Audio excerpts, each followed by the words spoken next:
Job accomplished. Once she's in the water, she goes and checks the zincs. So here is our compressor. It is made by California Air Tools.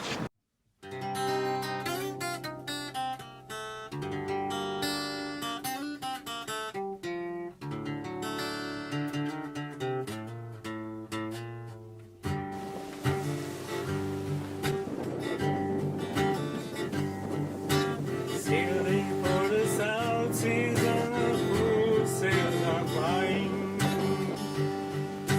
100 miles through the line and winds are dying. How long I will be here, I do not know. One thing I'm sure of, winds will blow. Hi everybody, thanks for stopping by to check out the latest from Sailing Emerald Steel. Because we think it's very important to be able to do your own underwater maintenance on your sailboat, we decided to choose a Hookah system, and in this video we're going to show you how we use it.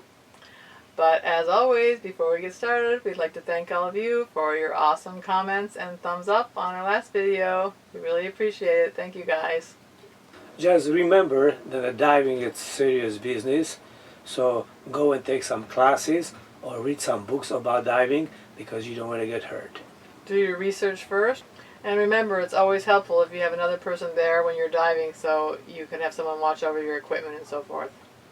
Because we have two mooring lines attached to our buoy, when we're leaving the mooring we coil up the one of them and attach it to the top of the buoy, and then the other one we just have two little flotations that we attach to it so it just floats, and then when we come back to the mooring that's what we pick up first.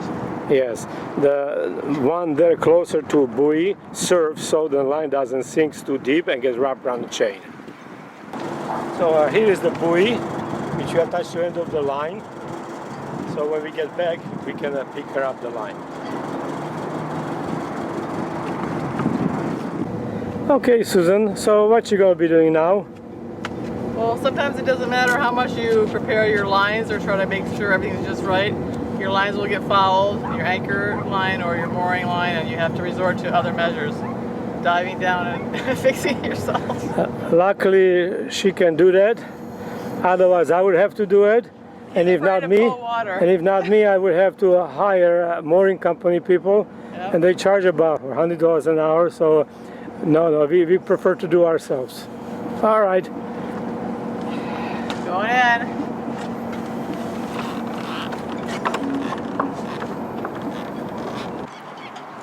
Here is a perfect example when the people who are fishing, they just come to a buoy, pick up a line, and tie to it, which would be okay if they put everything back the way they found it.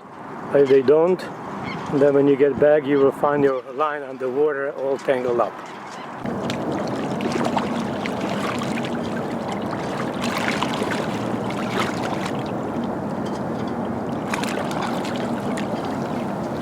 It's hard to believe how many times people come to the moorings and they find the same situation and they call a mooring company who actually comes there with a big barge and make a big operation out of it by lifting a buoy up with a crane and disintegrating the lines, and a lot of times done with a couple $100 bill on their neck. So that is why it's very good that we can do it ourselves.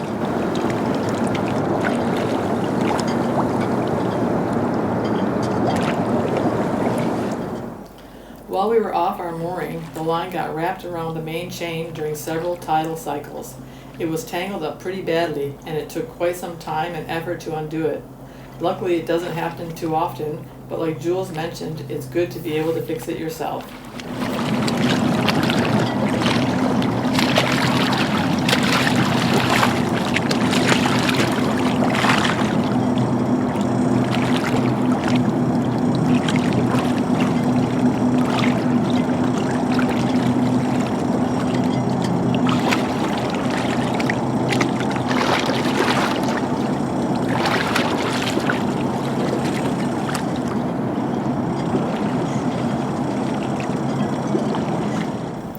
At the same time, you have to be careful not to get tangled up in the mooring line, because down there you have the main chain that goes down to the concrete mooring block, the chain pennant that your lines are attached to, plus the 2 lines going up to your boat. It's kind of busy down there.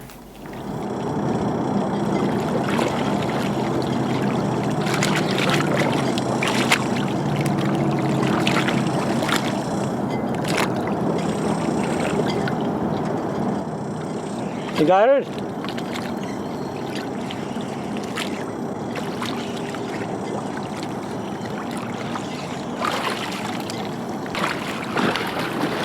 Job accomplished.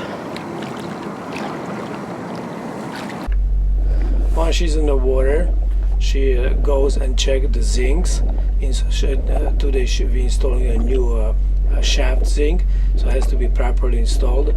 The shaft zinc has 2 copper taps, which they have to be tapped with a hammer to make a proper connection, because once the zincs get worn out and they don't have a good connection with the shaft, the zincs are not active anymore.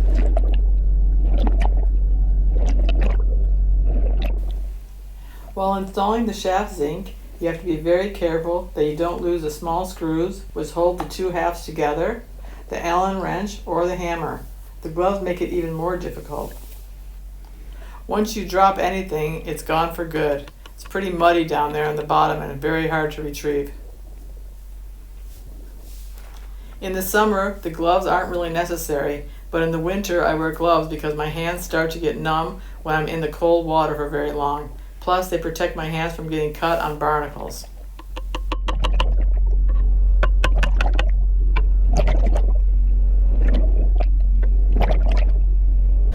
And then we also have 2 zincs, 2 on each side of a boat and a keel.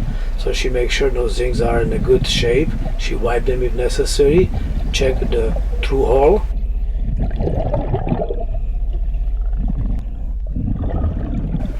And then she dives underneath the boat to the other side.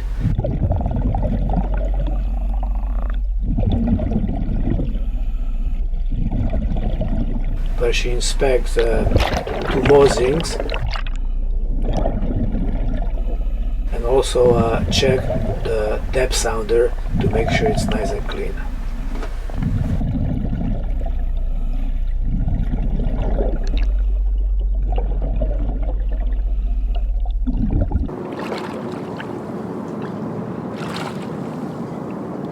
Looks like she's coming up. What's up? I checked the zincs. Everything's perfect. Really good condition. Clean the propeller. So here is our compressor. It is made by California Air Tools. We were able to find it. What we like about it is aluminum tanks. It's very quiet. And the reason why we like having tanks is because, number one, if you just have a compressor without holding tanks, your air coming into the hose shuts at the same time. While Hookah run of the compressor air tanks, if a motor should stop running, you still have 5 minutes or so air coming to you, so it's much better as far as we're concerned. But also the size we decided, because we have a needle scaler and also plasma cutter, which is we use for working with a steel, having a steel boat. So we found this compressor was very, very good for our purpose. Now, when you're buying a compressor, the most important things would be it must be oilless, because you don't want to accidentally oil get into your lines, because that would be a disaster if you're breathing, might actually kill you. So it must be oilless, and this compressor we can run from our generator, but also from our inverter, which is 2000 watts.